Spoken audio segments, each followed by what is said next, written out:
உணவுப் பொருட்களில் அந்த உணவுப் பொருட்கள் சீக்கிரமாக கெடாமல் இருப்பதற்காகவும் அந்த பழங்கள் மீது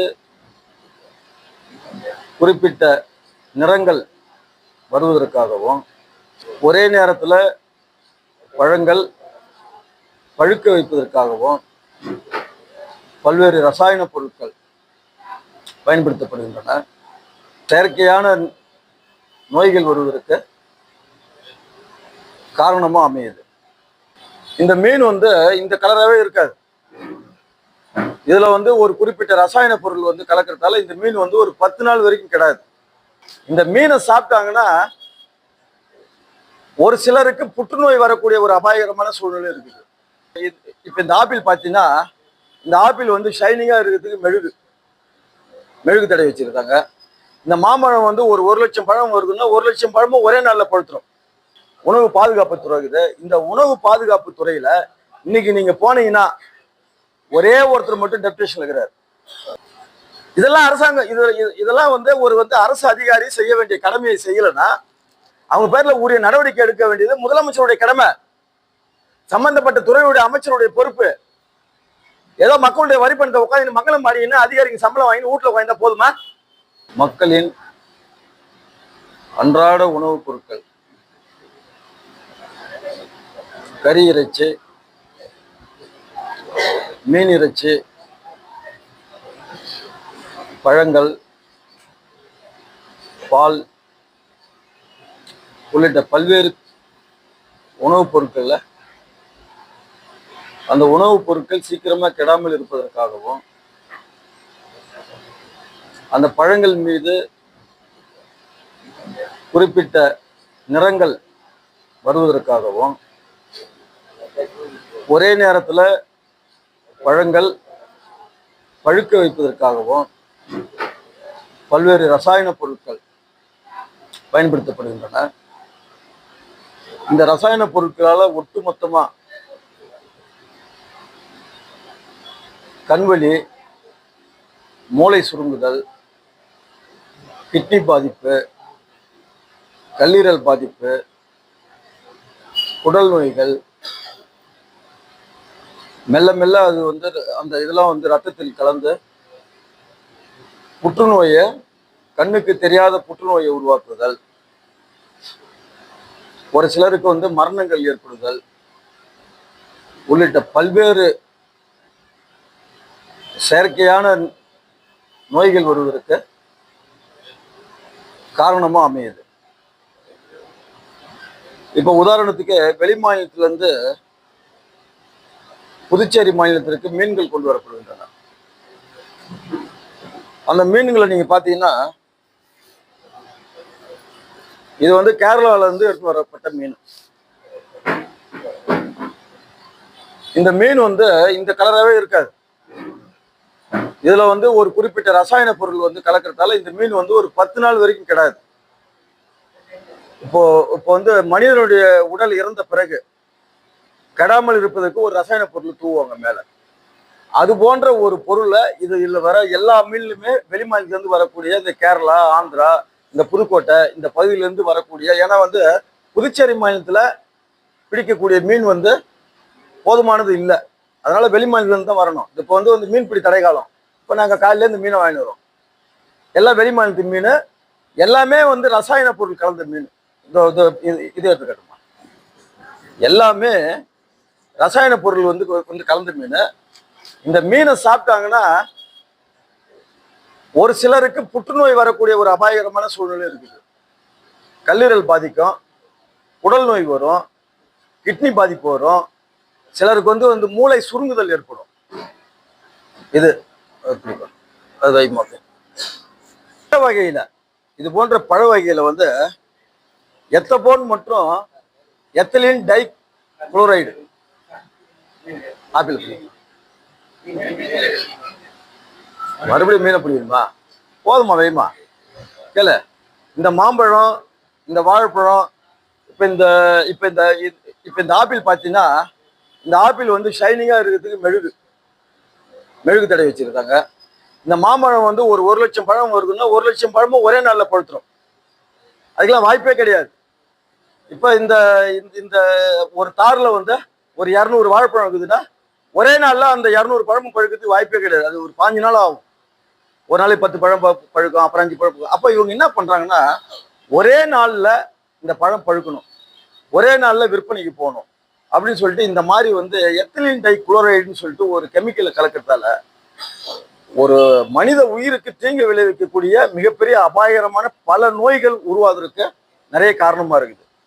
அதே மாதிரி நீங்க வந்து நம்ம அன்றாடம் குடிக்கக்கூடிய பால்ல, நீங்க பால்ல பாத்தீங்கன்னா யூரியா, சலவை சோப்பு, தூள் சோப்பு, போரிக் அமிலம், ஹைட்ரஜன் பெராக்சைடு, ஸ்டார்ச்சி, caustic soda, sodium carbonate, sodium bicarbonate ரசாயன பொருட்களை இதுல வந்து கலக்குறாங்கன்னு சொல்லிட்டு இதெல்லாம் வந்து கலந்து தான் விற்கிறாங்க.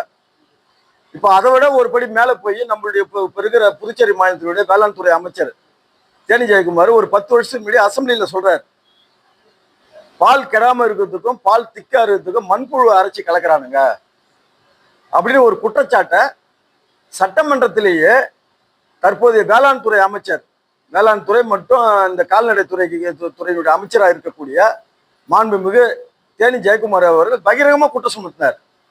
ஆனா அதன் பேரிலையும் அப்ப இருந்த அரசும் சரி, அதுக்கு பிறகு இருந்த அரசும் சரி, இப்ப இருக்கிற அரசும் சரி எந்த விதமான நடவடிக்கை எடுக்கிறதே கிடையாது. இந்த மாதிரி நீங்க வந்து இந்த பால்ல கலக்கிறது, அது கலக்கிறது, இதெல்லாம் பாத்தீங்கன்னா நீங்க வந்து பிள்ளைங்களுக்கு வந்து வாந்தி வரது, பேதி வரது, அந்த பிள்ளைங்களுடைய வளர்ச்சி குன்றது, உடல் சம்பந்தமான நோய் வரது, இது மட்டும் இல்லாம இப்ப நீங்க பாத்தீங்கன்னா ஃபாஸ்ட் ஃபுட்டு, இந்த கோழிக்கறி கிடக்குது இல்லையா, இன்னைக்கு வந்து அடிக்கிற வெயில்ல இன்னைக்கு நீங்க ஹாஸ்பிட்டல் போங்க 200 பேர் வந்து பேஷண்ட் இருக்கிறாங்க. எல்லாம் வந்து டயோரியா, எல்லாம் லூஸ் மோஷன், வாந்தி பேதி. இதுக்கு என்ன காரணம்னா அந்த மட்டமான சிக்கன், இந்த மாதிரி மீன் சாப்பிடுறது. இப்ப வந்து இந்த இந்த இந்த கால சூழ்நிலைக்கு அவங்களால தாங்க முடியல. 200 பேருக்கு மேல பெட்ல இருக்கிறாங்க. அப்ப இது சம்பந்தமா வந்து ஒரு தடுத்து நிறுத்துவதற்கு இது வந்து பல முறை வந்து இந்த நச்சு இயல் துறை, மத்திய அரசாங்கத்துடைய நச்சு இயல் துறை எல்லா மாநில அரசுக்கும் அவ்வப்போது வந்து அது சம்பந்தமான வந்து எச்சரிக்கை விட்டு வராங்க. ஆனா இதை வந்து தடுக்க வேண்டிய பொறுப்பு வந்து ஆளக்கூடிய அரசுக்கு இருக்கணும். அப்ப இங்க வந்து ட்ரக் அண்ட் ஃபுட் கண்ட்ரோல் இருக்குது, உணவு பாதுகாப்பு துறை இருக்குது. இந்த உணவு பாதுகாப்பு துறையில இன்னைக்கு நீங்க போனீங்கன்னா ஒரே ஒருத்தர் மட்டும் டெப்டேஷன் இருக்கிறார். 20 பேர் வேலை செய்ய வேண்டிய இடத்துல கிட்டத்தட்ட 15க்கும் மேற்பட்ட அந்த ஏரியா இன்ஸ்பெக்டர், அந்த உணவு வந்து தரமான உணவா, இதுல என்னென்ன கலக்கிறானுங்க போறாங்கன்னு சொல்லிட்டு ஆய்வு செய்யக்கூடிய அந்த இன்ஸ்பெக்டர் போஸ்டிங் 15 பேர் மேல இருக்கணும். ஆனா இன்னைக்கு யாருமே ஒருத்தம் கூட கிடையாது. அங்க அசிஸ்டன்ட் டைரக்டர் கிடையாது, யாரும் கிடையாது. அந்த டிபார்ட்மெண்ட் எங்க இருக்குன்னு சார் தெரியுமா உங்களுக்கு? எங்க போய் நான் எங்க இருக்குது, முருகன் பார்த்தே எங்க இருக்குது, இங்க இல்ல இப்ப அங்க போய் இது அங்க ஒண்ணு இருக்குது, இங்க ஒண்ணு இருக்குது. நீங்க ஆபீசர் யாருமே இருக்க மாட்டாங்க. சம்பந்தமே இல்லாம ஒரு எல்டிசி யூடிசி இந்த மாதிரி வச்சுட்டு இருந்தா எப்படி இது வந்து மக்களை வந்து இந்த அரசுக்கு வந்து காப்பாற்ற போகுது? இந்த அரசு வந்து பொதுவா வந்து இதை போல வந்து மக்களுடைய உயிருக்கு தீங்கு விளைவிக்கக்கூடிய எந்த ஒரு கலப்பட பொருளா இருந்தாலும் அதை தடுக்க வேண்டிய கடமையும் பொறுப்பும் அரசுக்கு இருக்கணும். இப்ப இது சம்பந்தமா வந்து அரசு எந்த விதமான நடவடிக்கை எடுக்காது என்பது துரதிருஷ்டவசமானது. அது வந்து இது வந்து மக்களுக்கு வந்து நோய் வந்துட்ட பிறகு பல ட்ரீட்மெண்ட் கொடுக்கறது செய்யறது என்பது அது ஒரு புறம் இருந்தாலும் மக்களுக்கும் சிறுவர்களுக்கும் குழந்தைகளுக்கும் நோய் வராமல் தடுக்க வேண்டியது அரசாங்கத்தினுடைய கடமை. இப்ப நாங்க பகிரங்கமா குற்றச்சாட்டு சுமத்துறோம். இந்த மீன்ல வந்து நேற்று ரசாயன பொருள் கலந்துக்கிறான்.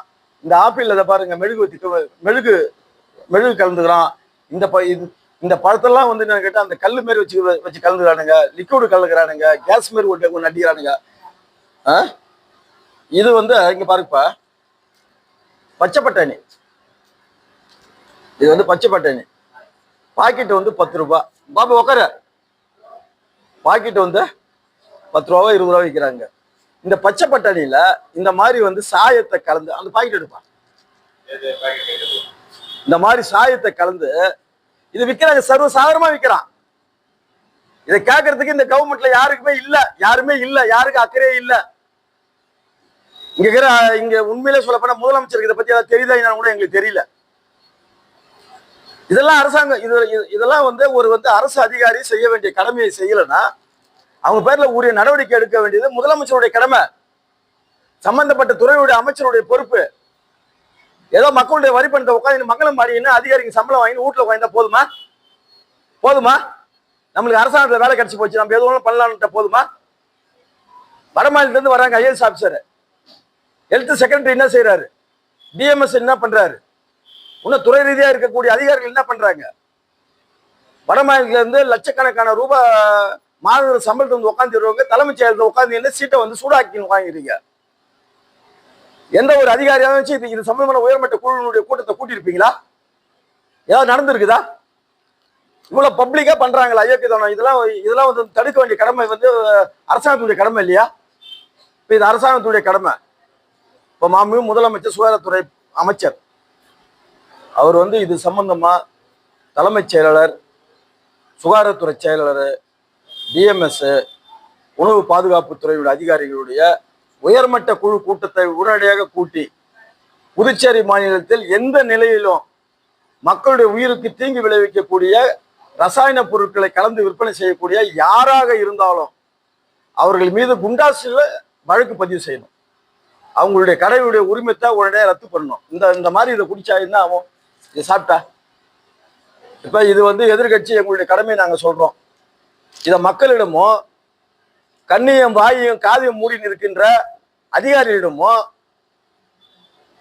அவங்கள வேலை வாங்க வேண்டிய அமைச்சர் பெருமக்களிடமோ இதெல்லாம் தட்டி கேட்க வேண்டிய மக்களை பாதுகாக்க வேண்டிய முதலமைச்சரிடமோ இதை கொண்டு போய் செல்ல வேண்டியது யாருடைய கடமை? யாருடைய கடமை? எதிர்கட்சி சொல்றாங்க இதை கொண்டு போக வேண்டியது யாருடைய கடமை, பொறுப்பு? அதை நீங்க ஒழுங்கா கொஞ்சம் செய்யுங்கன்னு சொல்றேன். செய்யணும் இல்லையா? இப்ப இவருக்கு பண்ணி வேலை இல்லை, இவர் மணி கழிட்டு போறாருன்னு சொல்லிட்டு நீங்க மணி போயிடக்கூடாது இல்லையா? இதை போங்க, நீங்க வந்து சம்பந்தப்பட்ட அதிகாரி அவங்க இருக்காங்களா ஹெல்த் செக்ரட்டரி அவர்கிட்ட போய் கேளுங்க. இந்த மாதிரிலாம் இருக்குது, இதுல நீ என்ன நடவடிக்கை எடுத்துருன்னு கேளுங்க. உனக்கு கீழே எத்தனை ஆபீசர் வேலை செய்யறான்னு கேளுங்க. எத்தனை பேர் வந்து அந்த உணவு பாதுகாப்பு துறையில் இருக்கிறாங்களான்னு கேளுங்க. முதல்ல ஒரே ஒருத்தர் இருக்காரு டெப்டேஷன்ல, வேற யாருமே இல்லை. யாராவது நீங்க பாத்துட்டீங்களா எங்கேயாவது ஒரு ஒரு ஒரு வந்து ஆய்வு நடந்துன்னு சொல்லிட்டு? அப்ப தைரியமா இருக்கிறான். கலப்படவாதிகளுக்கு இது வந்து புதுச்சேரி மாநிலம் என்பது ஒரு தஞ்சம் அடையக்கூடிய வந்து ஒரு மாநிலமா இருக்குது. கலப்படத்தை கலந்து வெளி மாநிலத்துக்கு விற்பனை செய்யப்படக்கூடிய ஒரு கேந்திரமா இருக்குது. வாழைப்பழத்தை ஸ்ப்ரே அடிக்கிறான். அதை ஒரு தம்பி வாட்ஸ்அப்ல எடுத்து போட்டேன். அந்த கடையை மூடினீங்களா? இன்னும் அவன் ரோட்ல வந்து வைக்கிறான் கடையை. தைரியமா கொடுக்க வேண்டியதை கொடுக்குறான். நீங்க வாங்க வேண்டியதை வாங்கிக்கிறோம். உங்களுக்கு நீங்க ஒரு ஜென்மமா நீங்க இந்த குழந்தைகள் இருந்து பெரியவங்கள இருந்து எல்லாரும் வயதானவர்கள் முதல் கொண்டு இந்த வந்து கலப்பட ரசாயனத்தால மனிதனோட உயிருக்கு ஆபத்தை விளைவிச்சுன்னு தினந்தோறும் பாஸ்போர்ட் என்கின்ற பேர்ல போய் பாருங்க. இந்த வேவாத கோழி, வெந்த கோழி, 3 நாள் கோழி, 4 நாள் கோழி, 5 படம் என்ன வருது? சுற்றுலா பயணிகள் இங்க ஒரு நாள் வராங்கன்னா மறுநாள் அவங்க போய் பெட்ல போய் சேர்றான். வயிறு உபாதை எதுவானாலும் வித்து நிற்கிறான். யாரும் இதெல்லாம் ஆய்வு செஞ்சதே இல்லை. ஒரு தடவை எங்க முன்னாள் முதலமைச்சர் நாராயணசாமி கூட இதை பத்திலாம் பேட்டி சொன்னார். இந்த மாதிரிலாம் நடக்குதுன்னு நாராயணசாமி சொன்னார்னா இவங்க எந்த நடவடிக்கை எடுக்க மாட்டாங்க. அவர் சொல்லிட்டாரு இல்லையா? அவர் ஏதோ ஒரு 1000ல் 1 மட்டும் நடந்தா சொன்னார். நீதான் கூட போய் சொல்லுவாரு. சம்பளம் வாங்கினு அவனுக்கு என்ன ரூம்ல என்ன வேலை? அந்த அதிகாரிக்கு ஏரியா இன்ஸ்பெக்டருக்கு என்ன வேலை? போய் பார்க்கணும்னா நான் சொல்றேன் இந்த மாதிரி விற்கிறாங்கன்னு சொல்றேன். இது நானே கலந்து வந்துக்கிறேன். பாக்கெட் 10 ரூபான்னு பச்சை பட்டாணி விற்கிறான். இதை தண்ணியில ஊற்றினா இப்படி பச்சை கலரா வருது. இதை குடிச்சா அதுல என்ன ரசாயனம் தானே கலந்துக்கிறீங்க? என்ன ரசாயனம் கூட அவங்களுக்கு தெரியாது கலக்கிறவனுக்கு. இதனுடைய உபாதைகள் என்னன்னு தெரியாது. கல்லீரல் பாதிக்கப்பட்டுரும், கிட்னி ஃபெயிலியர் ஆகும் இது தொடர்ந்து சாப்பிட்டா. இந்த மீன்ல வந்து பணத்துக்கு தெளிக்கிற மருந்து தெளிச்சு எடுத்து வரானுங்க. எங்க கேரளால இருந்து, புதுக்கோட்டையில இருந்து, ஆந்திரால இருந்து. இல்லைன்னு சொல்ல முடியுமா? இந்த மீனை பாருங்க, இந்த மீன் கலர்லாம் இப்படி இருக்காது. புரியுதா உங்களுக்கு? இந்த பழம் பாருங்க, வாழைப்பழம் இந்த மாதிரிலாம் பழம் பழுக்காது. இந்த மாம்பழம் இந்த பாருங்க, இந்த பழம் இது நீங்க சாப்பிட்டீங்கன்னா சாப்பிடும் போதே உங்களுக்கு தெரியும் வாயு ஊறும். அந்த உள்ளாக்கு இருக்குது இல்லையா, அந்த உள்ளாக்கு ஊறும். இதை நீங்க கட் பண்ணி சாப்பிட்டாவே அது என்னன்னா அந்த கெமிக்கல் வந்து அந்த வாயு வந்து ஏத்துக்கல. முட்டா பையா இதுல கெமிக்கல் கலந்துக்கிறான்டா, ஏன்னா உள்ள அனுப்புறேன்னு கேக்குது அந்த உள்ளாக்கு. நம்ம அதே மீறி தான் சாப்பிடுவோம். அழகா இருக்குது இல்லையா? இந்த மாதிரி இயற்கையா பழம் பழுக்காது. ஒரு மரத்துல வந்து 1000 பழம் இருக்குதுன்னா ஒரே டைம்ல பழுக்காது. இவன் காயை எடுத்து இந்த மாதிரி குடல்ல போட்டு இந்த ஒரு தூரம் சாத்திட்டு ஒரு ஸ்ப்ரே அடிச்சானா மறுநாள் பழுத்துரும். நடவடிக்கை எடுக்கணும். இந்த மாதிரி திட்டமிட்டு மருந்து கலக்கிறவங்க மீது வந்து குண்டாஸ்ல வந்து வழக்கு பதிவு செய்யணும். இதுல வந்து நடவடிக்கை எடுக்க வேண்டிய அதிகாரிகளுடைய மெத்தன போக்க அதிமுக வன்மையை கண்டிக்கின்றது. இது சம்பந்தமான சுகாதாரத்துறையுடைய இயக்குனர், அதே மாதிரி சுற்றுப்புற சூழல் பாதுகாப்பு ஒருத்தர் யாருப்பா அவரு? ஜெயந்தகுமார் ரேவா. அவர் என்ன பொறுப்புல இருக்கிறாரு? அவர் தான் செக்ரட்டரியா? யாரோ ஒருத்தர் அங்க இருக்கிறாரு, அந்த அண்ணா நகர் மேல இருக்கிறார். அவர் ஒரு அதிகாரி. இருக்குல்ல இப்ப இருக்கிற அதிகாரிகள்லாம் யாரும் வெளில வர மாட்டாங்க. அவங்களாம் வந்து மன்னராட்சி நடத்துறாங்க. புதுச்சேரி மாநிலத்தை பொறுத்த மட்டும் ஐஏஎஸ் ஆபீசர்கள் மன்னராட்சி நடத்துறாங்க. எங்க வந்து உட்காந்துக்குவாங்க. இதெல்லாம் அவங்களுக்கு நல்ல மண்டையில ஏறுற மாதிரி கொஞ்சம் சொல்லுங்க. அவங்களுக்கு ஒரு 10 நாளுக்குள்ள அரசாங்கம் இது சம்பந்தமா எடுக்கலன்னா இந்த ரசாயனம் கலந்த மீன், ரசாயனம் கலந்த பழம், அந்த பழம் இந்த பழம் அழுவுந்து எல்லாத்தையும் ஒரு 4 மூட்டையை எடுத்து போய் சட்டமன்றத்திலே கொட்டுவேன். கொட்டக்கூடிய போராட்டத்தை அதிமுக நடத்தும். இது மக்களுடைய உயிர் சம்பந்தமான போராட்டம், உயிர் சம்பந்தமான பிரச்சனை, மக்களுடைய சுகாதாரம் சம்பந்தமான பிரச்சனை. இதுல எந்த விதமான சமரசத்துக்கும் இடம் அளிக்க கூடாது. அரசு ஒரு உரிய திடமான நடவடிக்கை எடுக்கணும். கவர்மெண்ட்ல எவ்வளவு பிரச்சனைகள் இருக்குது, அது நம்ம பேசுவோம், அதெல்லாம் வேற. நீங்க எல்லாம் ஃபெயிலியர் ஆகுறீங்களா? சட்டமன்றம் எதுக்கு வச்சுக்கிறீங்க? சட்டம்லாம் எதுக்கு போடுறீங்க? மக்களுக்கோசம் தானே. மக்களுக்கு டெய்லி விஷ ஊசியை ஏற்றிட்டு நான் சுகாதாரமா வச்சு எங்க சுகாதாரமா வச்சுக்கிறேன்? வெண்டைக்காவில் எப்படி வச்சுக்கிறீங்க? டெய்லி தானே நம்ம சாப்பிட்றோம். 25% விஷம் தானே முழுங்குறோம். என்ன நியாயம் இது? சிஎம் வந்து இதன் பேர்ல வந்து ஒரு நடவடிக்கை எடுக்கணும்னா நான் சொன்ன மாதிரி தலைமைச் செயலாளர், ஹெல்த் செக்ரட்டரி, டிஎம்எஸ், அப்புறம் அந்த உணவு பாதுகாப்பு துறையுடைய அதிகாரிகள், அவங்க ட்ரக் இன்ஸ்பெக்டர்களை அவங்களுடைய உயர்மட்ட குழு கூட்டத்தை போர்க்கால அடிப்படையில் மாண்பு முதலமைச்சர் அவர்கள் கூட்டணும். முதலமைச்சர் கூட்ட தவறுனா துணைநிலை ஆளுநர் வெறும் அலங்கார பொம்மை இல்லை. இப்ப தமிழ்நாட்டில் வந்து அந்த ஆளுநர் வந்து அலங்கார பொம்மைன்றானுங்க, போஸ்ட்மேன்ன்றானுங்க. யார்? திமுக. இங்க வந்து அவருக்கு சர்வ அதிகாரமும் உள்ள துணைநிலை ஆளுநர். முதல்ல இந்த மக்களுடைய இந்த பிரச்சனையில துணைநிலை ஆளுநர் வந்து உரிய நடவடிக்கையும் கவனத்தையும் கொண்டு வரணும், எடுக்கணும். இவன் 10% தான் மீன் விற்கிறான், மீனை பிடிக்கிறான். 75% மேல வெளிமாநிலத்து மீன் தான் இங்க பாண்டிச்சேரியில் நம்ம சாப்பிட்றோம். முதல்ல புரிஞ்சுக்கிங்க. முதல்ல அந்த மீன் வந்து 10 நாள் வரைக்கும் கெடாம இருக்கிறதுக்கு பணத்துல தூவுற மருந்து தூவுறான். இதுல பணம் கெடாம இருக்கிறதுக்கு ஒரு இன்ஜெக்ஷன் போடுவாங்க. அந்த மருந்து இதுல இருக்குது. அதை தான் நம்ம வாங்கி சாப்பிட்றோம். அதை தான் காசு கொடுத்து கிலோ இவ்வளோன்னு சொல்லிட்டு வாங்கி சாப்பிட்டு. இப்ப நான் சொல்லதெல்லாம் தப்பு இருந்ததுன்னா, இந்த அரசாங்கத்துக்கு உண்மையிலே இந்த வந்து மக்கள் மீது அக்கறை இருக்குதுன்னா, நான் சொல்றது எல்லாமே டுபாக்குரு, பொய் சொல்றாரு இவரு அப்படின்னு சொன்னா என் பேர்ல வழக்கு பதிவு செய்யட்டும். அரசாங்கத்துடைய எந்த நடவடிக்கை நான் தயார். புதுச்சேரி மாநிலத்துல வியாபாரிகள் பேராசை பிடிச்சவனுங்க, அலட்சியக்காரனுங்க, பணத்துக்கு அலையுறவனுங்க, மக்களை ஏமாற்றி இது போன்ற ஒரு இழிவான செயலில் ஈடுபட்டு வராங்க. தங்கு தடை இல்லாம, எந்த விதமான பயமும் இல்லாம, ஒரு மனசாட்சிக்கு உறுத்தல் இல்லாம, மக்களை பத்தி கவலைப்படாம பல வியாபாரிகள் இப்படிப்பட்ட ஒரு அயோக்கியத்தனமான செயலை நீங்க செய்றீங்கன்னா நீங்களாம் எங்க போகக்கூடிய ஆளு? ஒரு படத்துல ஒருத்தன் சாவடிக்க மாட்டான் கதாநாயகன், ஒரு வில்லனை ஒரு பெரிய பாலைவனத்துல கொண்டு போய் விட்டு வந்துருவான். நீ அங்க திரும்பி வரதுக்கு 10 நாள் ஆகும். அதே மாதிரி பாலைவனத்துல உங்களை விட்டு வரணும் கொஞ்சம் பேர். இல்லைன்னா ஒரு போட்ல ஏற்றி நடுக்கடல்ல ஒரு 20-30 வியாபாரியை கொண்டு விட்டுட்டு வந்துனே இருக்கணும். ஆமா, ஏன்னா நாங்க தோட்டம் வச்சுக்கிறோம், நாங்க பயமுத்துறோம். மக்களுக்கு இது சம்பந்தமா விழிப்புணர்வு வரணும். ஒண்ணு, அரசாங்கம் இதன் பேர்ல ஒரு நடவடிக்கை எடுக்கணும். அரசாங்கம் முதல்ல தெளிவுபடுத்தணும். புரியுதுங்களா? அதுக்கோசம் இது வந்து ஜனங்களுக்கோசம் நன்மைக்கோசமும் இந்த அரசாங்கம் தூங்குற அரசாங்கமா இருக்கிறீங்களா, இதெல்லாம் கொஞ்சம் வீழ்த்திருங்க அப்படின்னு சொல்றதுக்கு தான் இந்த பிரச்சனையை நான் சொல்றேன். காலையில இருந்து நாயாம்பு மீன் வாங்கிட்டு வரணும், நாயாம்பு பச்சைப்பட்டை வாங்கிட்டு வரணும். இந்த பாரு பல இதை மூஞ்சி தெரியும். இதுல எப்படி தெரியும்? மெழுகு தடவுறான். நீ என்ன செய்வ? ஆன்னு ஒரு கடி கட்சி உள்ள முழுங்குவ, மெழுகோட உள்ள போவ. கொஞ்ச நாள்ல கிட்னி அப்படியே இன்னும் கல்லீரல் லைட்டா வீங்கும். ஐயா நான் தம் போட மாட்டேங்க, நான் குடிக்க மாட்டேங்க, என்னங்க இது? அதாங்க எனக்கும் தெரியலன்னு ஒரு டாக்டர்.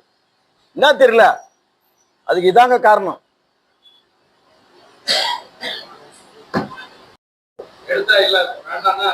இதெல்லாம் வந்து இயற்கைக்கு நேர்மாறா செய்யறான், இயற்கைக்கு நேர்மாறா செய்யறான். இந்த எத்திலின் டை குளோரைடுன்னு சொல்றோம் இல்லையா, அது வந்து 8 வயசுல இருந்து 3 வருஷம் ஒரு பிள்ளைக்கு மெல்ல மெல்ல கொடுத்தாவே அந்த பிள்ளை 12 வயசுல பெரிய பிள்ளை ஆயிடும். அது வந்து அந்த அந்த வந்து காலத்தை வந்து சீக்கிரமா கொண்டு போறது. அதுதான் இதெல்லாம். நெட்ல போட்டு பாரு, எத்திலின் டை குளோரைடு என்னென்ன என்னென்ன என்னென்ன பக்க விளைவுன்னு பாரு, பாலில் என்னென்ன கலக்க முடியும்னு பாருங்க. நான் சொல்றது வந்து எல்லா பாலையும் நான் சொல்ல வரல. எவ்வளோ பால் நிறுவனங்கள் இருக்குது, மனசாட்சி உட்பட்டு நடக்கக்கூடிய நிறுவனங்கள் நிறைய இருக்குது. சிலரு பேராசை பிடிச்சவன் இதெல்லாம் செய்யலாம். அது தடுக்குதான் நாங்கள் சொல்றோம். முடக்குவாதம், மூலம் உள்ளிட்ட நோய்களுக்கு சிறப்பு சிகிச்சை பெற ஸ்ரீவித்யா சித்தா மற்றும் வர்மா மருத்துவமனை, அரியலூர்.